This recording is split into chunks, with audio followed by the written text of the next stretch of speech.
কলেজে ভর্তির ফেজ 2তে ভর্তি শুরু হয়েছে কাল থেকে, অর্থাৎ 27 তারিখ তোমাদের ফেজ 2 যে মপ আপ রাউন্ডের ফেজ 2 যে আপগ্রেডেশন লিস্ট বেরোনোর কথা ছিল সেটা বেরিয়েছে, এবং তারপর থেকেই অর্থাৎ কালকে বিকেল 4টের পর থেকে কিন্তু, বা বিকেল 4টের আগে থেকেও অ্যাডমিশন কিন্তু চালু হয়েছে। অর্থাৎ এইটা কিন্তু চলবে 30শে সেপ্টেম্বর ও এই 30শে আগস্ট অবধি। তো এই 27 থেকে 30শে আগস্টের মধ্যে কিন্তু ভর্তি প্রক্রিয়াটা চলবে। এই নিয়ে আজকে বিস্তারিত আপডেট তোমাদেরকে দেবো, এবং তোমাদেরকে বলবো যে কিভাবে তোমরা পেমেন্ট করবে, এবং যাদের যাদের পেমেন্ট ফেল দেখাচ্ছে তারা কি করবে।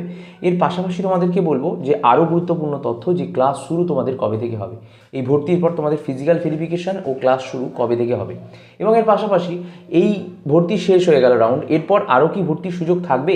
অনেকে এখনও আমাকে জিজ্ঞাসা করেছো, এই প্রশ্নটা খুব কমন এসছে যে দাদা আমরা এই আপগ্রেডেশন লিস্টে নাম উঠে গেছে, এটা বলতে পারো তোমাদের শেষ সুযোগ, কিন্তু এটা শেষ সুযোগ নয়, সরকার আরও একটা সুযোগ দেবে। এবারে ব্যাপারটা কি হবে, যাদের নাম এসে গেছে তাদের জন্য কিন্তু আর কোনো সুযোগ নেই, আর কোনো আপগ্রেডেশন লিস্ট বেরোবে না, কিন্তু যাদের নাম আসেনি শুধু তাদেরই সুযোগ দেওয়া হবে। এবার অনেকের নাম এসছে কিন্তু কলেজ পছন্দ হয়নি, তারা কি করেছে, চালাকি করছে করে আবারও পরের সুযোগের জন্য ডাইরেক্ট কলেজ থেকে ফর্ম ফিল আপ করবে, তাদের কিন্তু পুরোপুরি বাতিল করে দেওয়া হবে। এইটা কিন্তু ডিটেলসে জেনে নাও, কোনো রকম এখানে কোনো ফেক তথ্য নয়, সত্যিকারের তথ্য জানাচ্ছি।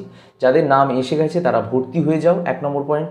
27 থেকে 30 তারিখের মধ্যে ভর্তি হয়ে যাও অনলাইনে পেমেন্ট করে, জিপে, ফোনপে, গুগল পে, যে কোনো অ্যামাজন পে, যে কোনো পে থাকলেই হবে, অনলাইনে ট্রানজ্যাকশান করে নাও, কিংবা ডেবিট ক্রেডিট কার্ড থাকলেও হবে। আর যদি কিছুই না থাকে, ক্যাশ টাকা থাকে, ক্যাশ টাকাটা জোগাড় করে সাইবার ক্যাফে যাও, সাইবার ক্যাফেতে গিয়ে দাদাদেরকে বা দিদিদেরকে দাও, তারা কিন্তু তাদের নেট ব্যাঙ্কিং থেকে তোমাদেরকে সম্পূর্ণ করে দেবে। ট্রানজ্যাকশান ফেল দেখালে সেই সময় বন্ধ করে কিছুক্ষণ পর, আধা ঘন্টা পর বা 10 মিনিট 20 মিনিট পর আবারও ট্রাই করো, অবশ্যই হয়ে যাবে। সচরাচর দেখা যায়নি, তাও বলে দিলাম অপশানে।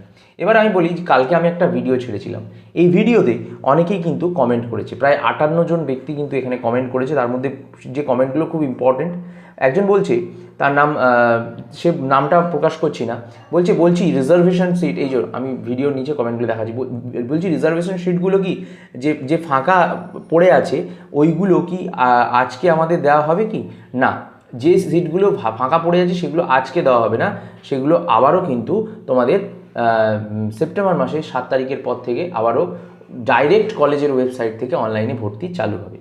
বলছি আমি 4th লিস্টে আমার পছন্দের কলেজ পাইনি, যে কলেজ পেয়েছি সেই কলেজে ভর্তি হয়েছি, আমার পছন্দের কলেজে যদি সিট খালি থাকে, যে কলেজে ভর্তি হয়েছিলাম সেই কলেজে কি ক্যান্সেল করতে পারবো না? তোমার নাম চলে এসছে মানে তুমি কিন্তু আর ক্যান্সেল করতে পারবে না অ্যাডমিশন। যদি নাম না আসতো তাহলেই কিন্তু অ্যাডমিশন কিন্তু তুমি ক্যান্সেল করতে পারতে। যারা অ্যালোটেড হচ্ছে না, ভালো মার্কস থাকার সত্ত্বেও, তারা কি নেক্সট টাইম ভর্তি হতে পারবে? হ্যাঁ, তাদের আবারও সুযোগ দেওয়া হবে।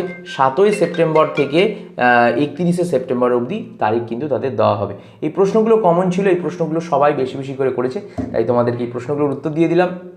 এছাড়াও যাবতীয় অনেকের অনেক মনে প্রশ্ন রয়েছে, সেই সমস্ত প্রশ্নের উত্তরগুলো অবশ্যই আমাদের কমেন্টে করতে পারো। আজকের মতো ভিডিওটা শেষ হয়ে গেল, বিদায় নিলাম, দেখা হচ্ছে নেক্সট ভিডিও। ততক্ষণ তোমরা খুব ভালো সুস্থ থেকো। আজকের মতো এই ভিডিও এখানেই শেষ হলো। তোমরা সকলেই জানো তোমাদের কী করতে হবে, like the video, share the video, and also subscribe the channel.